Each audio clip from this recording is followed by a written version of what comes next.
Tandaan nyo lagi, kapatid na Luz, ang aklat ng Apokalipsis, aklat ng record of the future, hindi record of the past.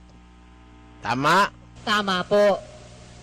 So, nung isulat yan ni Juan, 2,000 taon na nakalilipas, yung mangyayari dyan, hindi yung panahon niya, kundi yung hinaharap. Tama? Po. Kaya sa Apokalipsis, mababasa mo itong ating panahon, at lagpas pa sa ating panahon, at lagpas pa sa kaarawan ng Panginoon. Tama? Tama po. Kaya, halimbawa, ngayon, year 2000, ang nasa Apokalipsis, yung mangyayari after 2,000 years from panahon ni Juan, bibilang ka 2,000 years, yun na yung panahon natin. Tapos, after ng panahon natin, bibilang ka kung ilang taon pa natitira bago dumating ang araw ng Panginoon o ng paghuhukom. Pagkatapos, mula sa araw ng paghuhukom, bibilang ka pa, may 1,000 taon pa, lahat ng yun nakita na ni Juan. Hanggang sa magwakas na ang langit at ang lupa. Tapos makita niya na yung, nakita ko ang bagong Jerusalem, ang isang bagong langit at ang isang bagong lupa. Hindi ba yung nakasulat sa 21:1? Hanggang sa katapusan ng langit at lupa, nakita na ni Juan 21:1-2 ng Apokalipsis. Pakibasa mo, Sister Luz. At nakita ko ang isang bagong langit at ang isang bagong lupa, sapagkat ang unang langit at ang unang lupa ay naparam, at ang dagat ay wala na. Amo, din nakita niya ba o hindi? Nakita po niya. Hindi ba ang inutos sa kanyang isulat niya yung bagay na kanyang nakikita? Opo. O balikan mo 1:19. Isulat mo nga ang mga bagay na nakita mo, at ang mga bagay ngayon, at ang mga bagay na mangyayari sa darating. Alin ang ipinapasulat sa kanya, Sister Luz? Yung pong mga bagay na nakita niya. Basahin mo ngayon yung 10:4 ng Apokalipsis. At pagkaugong ng 7 kulog ay isusulat ko sana. At narinig ko ang isang tinig na mula sa langit na nagsasabi, tatakan mo ang mga bagay na sinalita ng 7 kulog at huwag mong isulat. Bakit hindi pinasulat? Kasi po narinig po niya yun, hindi po niya nakita. Very good! Kita mo? Ang inuutos lang namang isulat niya, nakita niya, hindi naman yun lahat ng narinig niya. Tama? Tama po. O kaya ang isusulat niya, yung nakita niya. Sister Luz. Opo. Nakita niya hanggang mawala yung langit at lupa Nakita niya Nakita niya hanggang magkaroon ng panibagong langit at panibagong lupa. Nakita niya nung bumaba yung bagong Jerusalem. Nakita niya nung ang Diyos ay sumama sa mga tao. Ako ikay mananahan sa kanila. Nakita niya lahat hanggang dun sa eternity di ba? Opo. Yun ang isinusulat niya. Kaya, meron na tayong saksi, kapatid na Luz, na nakarating sa future, nakarating doon sa katapus-tapusan at hanggang doon sa mag-umpisa na uli yung eternity, nakarating na siya ron. Kaya meron na tayong saksi, hindi na tayo kakapa-kapa. At yung saksi na yon, pwedeng bumalik sa ating panahon. Ito na nga itong ating panahon, meron siyang isinulat para sa ating panahon. Alam mo kung ano yung isinulat niya sa ating panahon? Ano po? Ha? Nung makita niyang buksan yung mga tatak-tatak, panahon natin ang tinutukoy dun sa mga tatak-tatak na yun Di ba? Opo. Malapit na pagwawakas yun yung panahon na yun Kaya, concerned din si Juan sa ating panahon, kapatid na Luz. Kaya naglakbay siya sa future Umabante siya, bumalik siya. Kaya, yung salitang back to the future applicable kay Juan yun Bumalik siya ng panahon natin Nakarating na siya sa araw ng Panginoon Pero meron siyang isinulat patungkol sa ating panahon. Nakita niya kasi lahat Mula nung ilagay siya sa doon sa pulo ng Patmos, nung mapasa espiritu siya, nakita niya lahat ng bagay na ito, ipinagsusulat niya. And it concerns the things that will happen after his time. thousands of years after his time. Kasi nabuhay siya ng 1st century AD. Kaya meron na tayong saksi sa talagang mangyayari. Hindi na tayo mahihirapang mag-assess. Pinakita niya at sinaksihan niya ito sa atin. 22:18 ng Apokalipsis, Sister Luz. Aking sinasaksihan sa bawat taong nakikinig sa mga salita ng hula ng aklat na ito. Tanong ko sa iyo, Sister Luz, sinasaksihan niya sa bawat taong nakikinig sa mga salita ng hula ng aklat na ito. Sabi niya, di ba, no? Opo. Oh, bakit niya sinabing nakikinig? Kasi yung nakikinig, bumabasa yon. Amen po. Napag-aralan na natin yan, di ba, nung nakaraang ibang pasalamat? 2:5 ng Santiago, pakibasa mo nga. Dinggin ninyo, mga minamahal kong kapatid. Teka muna, hindi ba yan sulat?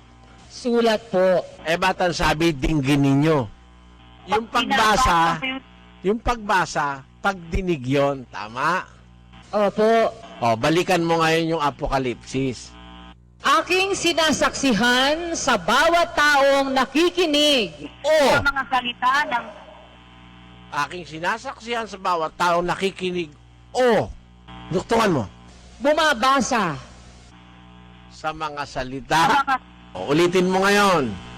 Aking sinasaksihan sa bawat taong nakikinig o bumabasa sa mga salita ng hula ng aklat na ito. Kung ang sino man ay magdagdag sa mga ito, ay daragdagan siya ng Diyos ng mga salot na nakasulat sa aklat na ito. Hindi ka ba nagdadagdag niyan? Ba't mo nilagyan ng o bumabasa? Sabi niyo po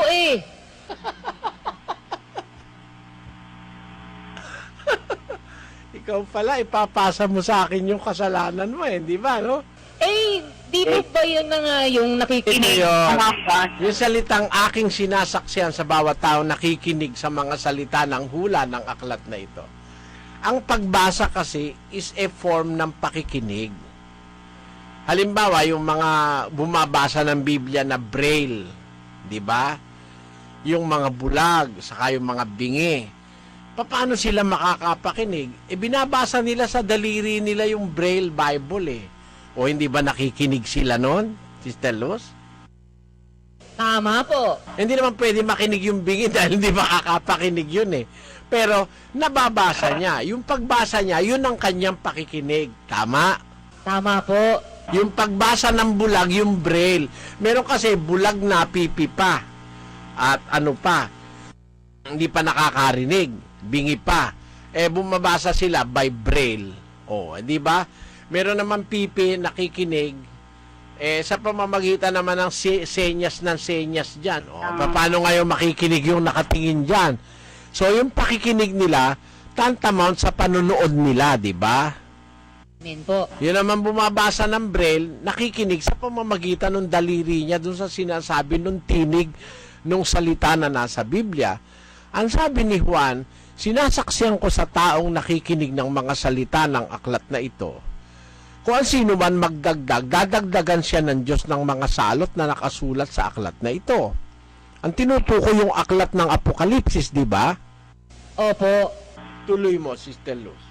At kung ang sino man ay mag-alis sa mga salita ng aklat ng hulang ito, ay aalisin ng Diyos ang kanyang bahagi sa punong kahoy ng buhay at sa bayang banal na nangakasulat sa aklat na ito. Sino ang sumasaksi dyan, Sister Luz? Hindi ba yung nakakita na si Juan? Opo. Meron pa bang ibang sumasaksi? Basahin mo yung 20. 19 yun, Umpisahan mo ulit 19. At kung ang sino man ay mag-alis sa mga salita ng aklat ng hulang ito, ay aalisin ng Diyos ang kanyang bahagi sa punong kahoy ng buhay at sa bayang banal na nakasulat sa aklat na ito. Ang sumasaksi sa mga bagay na ito ay nagsasabi, oo, ako'y madaling pumaparito. Siya nawa, pumarito ka, Panginoong Jesus. Ilan silang saksi dyan? Dalawa po sila. Tanong ko sa'yo, sapat bang saksi ang dalawa para mapatibayan ang isang katotohanan, Sister Luz? Sapat po. Alam mo, kung si Kristo sasaksi, kahit walang ikalawa, pwede na eh. Amen. Pero ang sumaksi dyan, si Juan na tao at ang ating Panginoon Kristo. Kasi sinabi dun sa unang bahagi ng Apokalipsis, sa Kapitulo 3, 3:14. At sa anghel ng iglesia sa Laodicea ay isulat mo, ang mga bagay na ito ay sinasabi ng siya nawa, ng saksing tapat at totoo, ng pasimula ng paglalang ng Diyos. Sino ba yung siya nawa o amen, Sister Luz? Ang Panginoong Hesukristo po. Siya rin yung saksing tapat at totoo. Tama? Tama po. Ang sumasaksi sa Apokalipsis, mga bagay na mangyayari sa hinaharap, si Juan at ang ating Panginoon Kristo. Kaya yung 22:20, dalawa sila ron, ulitin mo yung 22:20. Ang sumasaksi sa mga bagay na ito ay nagsasabi, oo, ako'y madaling pumaparito. Sino yon? Siya nawa, Kristo po yun. Yung nagsabing, ako'y madaling pumaparito, si Kristo yun, tama? Tama po. Siya yung sumasaksi sa bagay na yan, di ba? Opo. Na isinulat ni Juan, tama? Tama po. O ano ang tuloy? Tuloy mo yung talata. Siya nawa, pumarito ka, Panginoong Jesus. Sino naman yung nagsasalita na yon? Si Juan naman po. Juan. So, dalawa silang saksi. Kung babasahin mo, 22:18 hanggang 20, dalawa silang sumasaksi sa pagpapahayag o sa apokalipsis ng Diyos. Tama? Tama po. So, meron na tayong sapat na batayan para maniwalang ang mga bagay na ito tiyak na tiyak mangyayari sa hinaharap. Dahil nakita na ni Juan ang buong pangyayari. Tapos na istorya, kapatid na Luz. Tama? Tama po. At yan ay para sa ating kaligtasan. So that we will be guided accordingly. Amen. Amen. Ngayon, ang tutuklasin natin ganito. Bakit kailangang ibalik ng Diyos yung nangyari sa nagdaan at ipakita samantalang hindi pa nangyayari, ipakita naman yung mangyayari sa hinaharap? Sa 2 Korintos 5:10, ganito ang nakasulat, mga kapatid. Sapagkat tayong lahat ay kinakailangang mahayag sa harapan ng hukuman ni Kristo.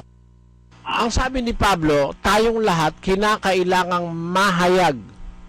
Si Sis Luz mahahayag, si Brad Roland mahahayag, ikaw mahahayag, si Brad Resty mahahayag. Tayong lahat sa iglesia ay kailangang mahayag sa harapan ng hukuman ni Kristo. Hindi, yung pala isang araw ng paghahayag.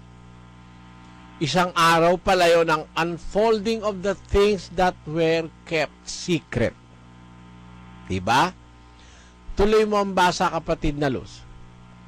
Upang tumanggap ang bawat isa ng mga bagay na ginawa sa pamamagitan ng katawan, ayon sa ginawa niya, maging mabuti o masama. Ayon. Doon pala sa harap ng hukuman ni Kristo, mahahayag ang lahat. Bawat isa sa iglesia, kapatid na Luz. So may hukuman si Kristo. Ihahayag lahat doon. Kailan yon at ano mangyayari ron? Basahin natin ang unang Korinto 4:5. Kaya nga, huwag muna kayong magsihatol ng anuman hanggang sa dumating ang Panginoon, na siya ang maghahayag ng mga bagay na nalilihim sa kadiliman at ipahahayag naman ang mga haka ng mga puso. At kung magkagayon, ang bawat isa ay magkakaroon ng kapurihan sa Diyos. Hindi lang natin nare-realize, seldom that people realize, even Christians realize the content of this verse, na ang sabi ni San Pablo, huwag muna kayong magsihatol ng anuman hanggang sa dumating ang Panginoon. Alam mo kung minsan, mapaghatol tayo. Pati mga ngaral, hinahatulan eh. Sabi nga ni Pablo, isang bagay na totoong maliit, kung uumpisahan mo yan sa 3, isang bagay totoong maliit na ako'y siyasatin ninyo ng pagsisiyasat ng tao. Ako hindi nagsisiyasat sa aking sarili, sapagkat wala akong nalalamang anumang laban sa aking sarili, bagaman hindi dahil dito inaaring ganap ako, sapagkat ang nagsisiyasat sa akin ay ang Panginoon. Kaya nga, huwag muna kayong magsihatol ng anuman. Hinahatulan pati si Pablo kapatid na Luz Kaya sabi, huwag kayong humatol ng anuman. Para bang, kuminsan sa tao, merong race. Para tayong may habulan. Para man pag yung isa hindi siya mapupuri, pag hindi siya ma-appreciate, parang nag-ano ka na, naghahabol ka na, para mo gusto mo, ma-appreciate ka, mapansin yung ginagawa mo, para man pag hindi ka na-appreciate, nahahapis ka, parang pag hindi ka napapansin ikaw parang baliwala, parang naghahabol ka ng karangalan. Alam mo kung naintindihan lang natin itong sitas na ito, mabuti nga yung huwag kang ma-appreciate ngayon Dahil dagdag pogi points yun pagdating ni Kristo, Sister Luz di ba? Opo. Sabi, huwag kayong humatol ng anuman, huwag tayong magpagalingan, huwag tayong magpataasan. Let us learn to keep silent in every aspect of our deeds and our works. Why? The Bible tells us in English, therefore judge nothing before the time until the Lord come, who both will bring to light the hidden things of darkness, and will make manifest the counsels of the hearts, and then shall every man have praise of God. Ang gusto lang ng tao, mapuri siya ng tao We sometimes very much are inclined to be praised by man, but that is something that is vain, that is something useless. Praises of man are not true praises. To have praise in God is the best. And preserve everything that you have done. Let it be done unnoticed, and let it be done unpraised by man, because there is a reserved praise in the judgment seat of the Lord Jesus Christ. So, it is not advisable for Christians to be always looking for praises for himself, or expecting people or other fellow Christians to praise him and to acknowledge his good deeds. Let your good deeds go unnoticed by anybody, and God has reserved something for you in the judgment seat of Christ.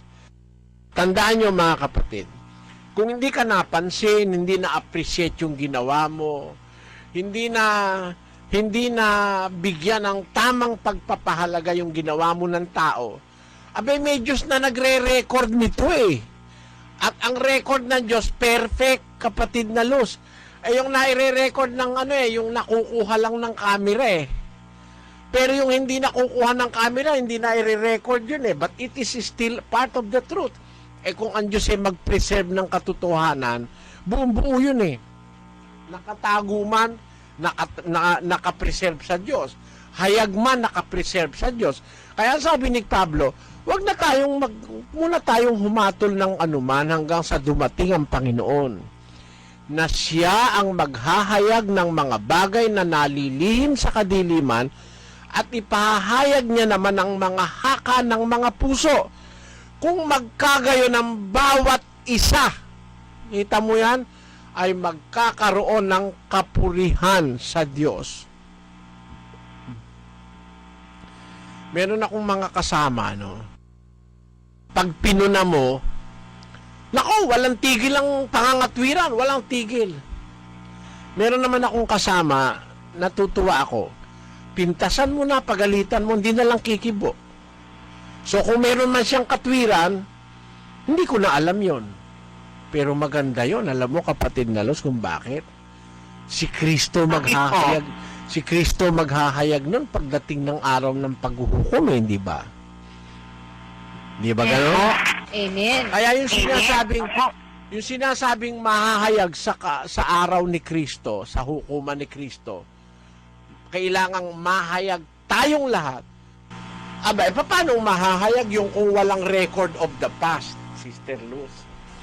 Opo. Kaya mahahayag yun, completely preserve yung nakaraan.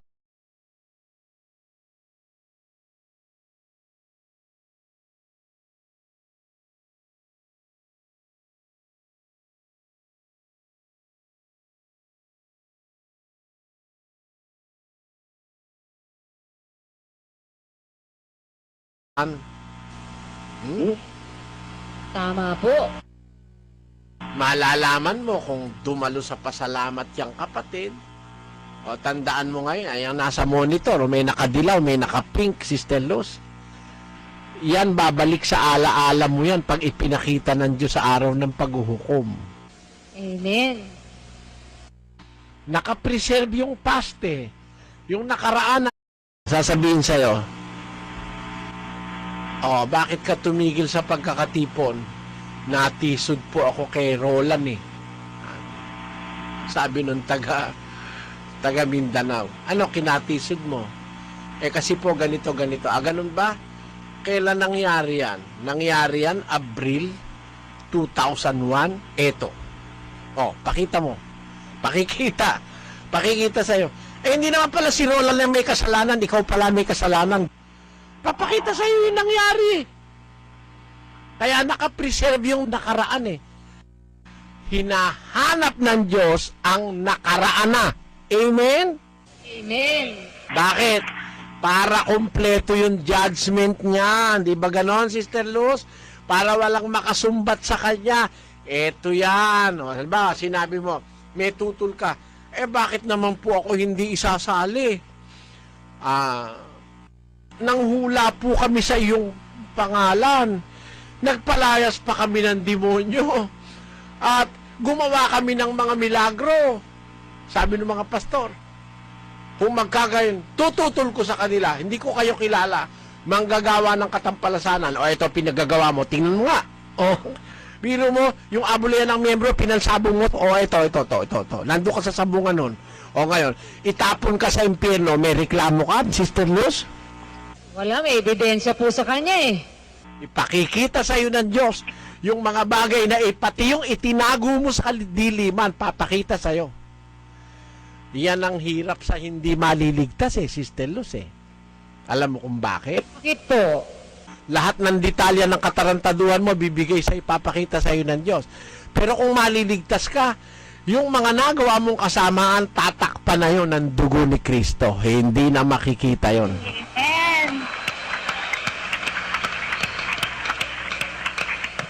Kaya kailangan i-preserve yung nakaraan kapatid na Luz Kailangan i-preserve yun. Mahalaga sa Diyos yun. Ang nangyari sa nagdaan, nangyari na. Ang mangyayari pa, nangyari na rin. Hinahanap uli ng Diyos ang nakaraan. Bakit? Kailangan niya yun sa paghatol. Ihahayag niya kung ano ang ginawa ng bawat isa, maging mabuti o maging masama. Pati yung hindi kay Kristo. Pati yung mga mabubuhay na pangalawang pagkabuhay na maguli. Basahin natin ang Apokalipsis sa isang talata ng 20 at versikulo 12. At nakita ko ang mga patay, malalaki at maliliit, na nangakatayo sa harapan ng luklukan. At nangabuksan ang mga aklat. At nabuksan ang ibang aklat na siyang aklat ng buhay. At ang mga patay ay hinatulan ayon sa mga bagay na nasusulat sa mga aklat, ayon sa kanilang mga gawa. Tignan mo meron ka bang laptop, Sister Luz? Meron po. Ano tawag doon? Di ba notebook? Opo. Di ba talaga naman parang notebook yun? May mga pages yung laptop mo na ilalagay sa screen. Tama? Tama po. Kung ang tao nakagawa ng notebook na nakikita mismo yung ginagawa mo, kumikilos ka, kumakanta ka, hindi kaya makakagawa ang Diyos ng ganun ding aklat? Mas makakagawa po siya. Ayon. Kaya nung sinasabing mabuksan ng aklat, hahatulang ka ayon sa nakasulat sa aklat. Abay, hindi basta sulat yun na letra. Makikita mo kung ano yung pinaggagawa mo. Amen? Amen. Hahatulang ka nga ayon sa ginawa mo. Papakita sa'yo yung ginawa mo. Hindi mo naman maididinay eh. Makikita mo yung sarili mo ron eh. You will be going back to the past. Opo. Makikita mo yung aktong nagnanakaw ka, makikita mo. Na-record. O kung ngayon hatulang ka, may tutul ka, pinakita sa'yo eh. Bubuksan yung aklat ng buhay eh. Ano ba yung aklat ng buhay?